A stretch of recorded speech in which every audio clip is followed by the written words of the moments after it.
সরকারপাড়া, চিস্তিয়ারপাড়, হাড়িপাড়া, সর্বশেষ কলোনি পাড়ায় কাঁটাতারের বেড়া নির্মাণ করল বিএসএফ। গত শুক্রবার গভীর রাতে ভারতীয় শ্রমিকদের নিয়ে 500 গজ পর্যন্ত সীমান্তের শূন্য রেখা থেকে 4 ফিট ভিতরে কাঁটাতার ও লোহার খুঁটি স্থাপন করে বিএসএফ।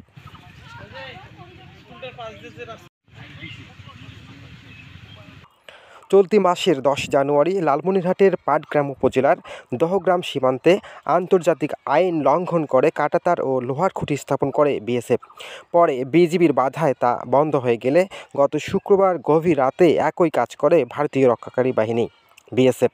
এই ঘটনায় স্থানীয়দের মাঝে আতঙ্ক ও উৎকণ্ঠা বিরাজ করছে। কৃষকরা জানান তারা সীমান্তের শূন্য রেখায় যেতে পারছেন না।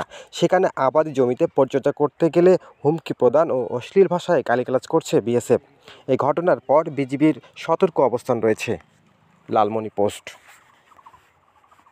আমার তোমাদের লোক বেড়াতে যাচ্ছে, আমার বাংলাদেশের লোক বলছে বলে ঠিক আছে 150 দূরে দিতে হবে। বিজেপি দাঁড়িয়ে আছে, আমাকে বলছে তোমরা সরে যাও। এই সরি ওইখানে গেছি, তাতে পাবলিকের 20-30 দিয়েছি, আর এখানে 1 ধারটা দিয়ে দিল।